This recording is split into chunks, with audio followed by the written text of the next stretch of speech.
Om Swastiastu, Assalamualaikum warahmatullahi wabarakatuh. Perkenalkan, nama saya Devi Sandra Yudini dengan NIM 1912011008. Saya akan menjelaskan mengenai rasional pengembang kurikulum dengan mata kuliah telaah kurikulum. Pembahasannya yaitu yang pertama, rasional pengembang kurikulum 2013, kedua, tujuan kurikulum, ketiga, kerangka kurikulum, dan keempat, struktur kurikulum, yang terakhir, evaluasi kurikulum. Yang pertama, rasional pengembang kurikulum. Kurikulum sebagaimana yang ditegaskan dalam pasal 1 ayat 19 Undang-Undang Nomor 20 Tahun 2003 adalah seperangkat rencana dan pengaturan mengenai tujuan, isi dan bahan pelajaran serta cara yang digunakan sebagai pedoman penyelenggaraan kegiatan pembelajaran untuk mencapai tujuan pendidikan tertentu. Pengembangan kurikulum 2013 merupakan langkah lanjutan pengembangan kurikulum berbasis kompetensi yang telah dirintis pada tahun 2004 dan KTSP 2006 yang mencakup kompetensi sikap, pengetahuan, dan keterampilan secara terpadu.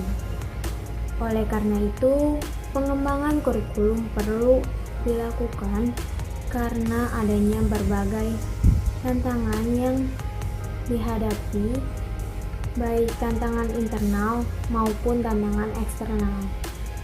Tantangan internal terkait kondisi pendidikan dikaitkan dengan tuntutan pendidikan yang mengacu kepada 8 standar nasional pendidikan yang meliputi standar pengelolaan, standar biaya, standar sarana prasarana, standar pendidikan dan tenaga kependidikan, standar isi, standar proses, standar penilaian, dan standar kompetensi lulusan. Kemudian tantangan eksternal. Tantangan eksternal yang dihadapi dunia pendidikan antara lain berkaitan dengan tantangan masa depan, kompetensi yang diperlukan di masa depan, proyeksi masyarakat, perkembangan dan pengetahuan, dan pedagogi, serta berbagai fenomena negatif yang mengemuka. 2. Tujuan kurikulum. Kurikulum 2013 adalah dirancang dengan tujuan untuk mempersiapkan insan Indonesia supaya memiliki kemampuan hidup sebagai pribadi dan warga negara yang beriman, produktif, kreatif, inovatif, dan afektif, serta mampu berkontribusi pada kehidupan masyarakat, berbangsa, bernegara, dan peradaban dunia. Kurikulum adalah instrumen pendidikan untuk dapat membawa insan Indonesia memiliki kompetensi sikap, pengetahuan, dan keterampilan sehingga dapat menjadi pribadi dan warga negara yang produktif, kreatif, inovatif, dan afektif. 3. Kerangka kurikulum.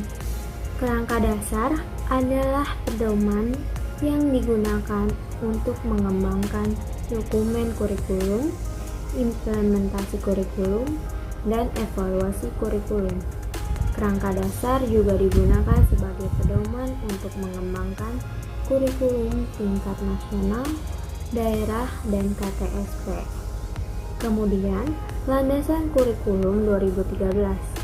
Kurikulum 2013 dikembangkan berdasarkan ketentuan Mudiris yang mewajibkan adanya pengembangan kurikulum baru, landasan filosofis, dan landasan empirik.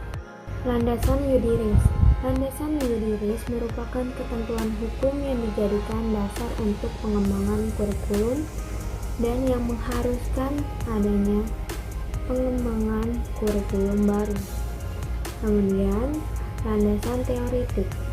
Landasan teoritik memberikan dasar-dasar teoritik pengembangan kurikulum sebagai dokumen dan proses. Selanjutnya, landasan filosofis. Landasan filosofis adalah landasan yang mengarahkan kurikulum kepada manusia, apa yang akan dihasilkan kurikulum. Yang terakhir, landasan empirik. Landasan empirik memberikan arahan berdasarkan pelaksanaan kurikulum yang sedang dilakukan di lapangan. Karakteristik kurikulum. Kurikulum 2013 adalah kurikulum berbasis kompetensi.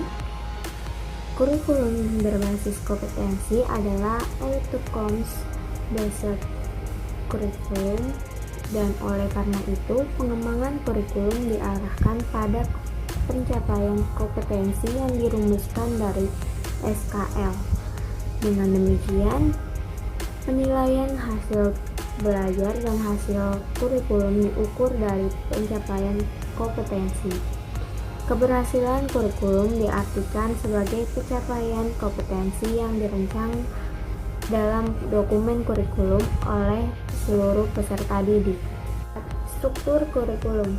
Struktur kurikulum menggambarkan konseptualisasi konten kurikulum dalam bentuk mata pelajar, posisi konten atau mata pelajar dalam kurikulum, distribusi konten atau mata pelajar dalam semester atau tahun, beban belajar untuk mata pelajaran, dan beban belajar per minggu untuk setiap mahasiswa.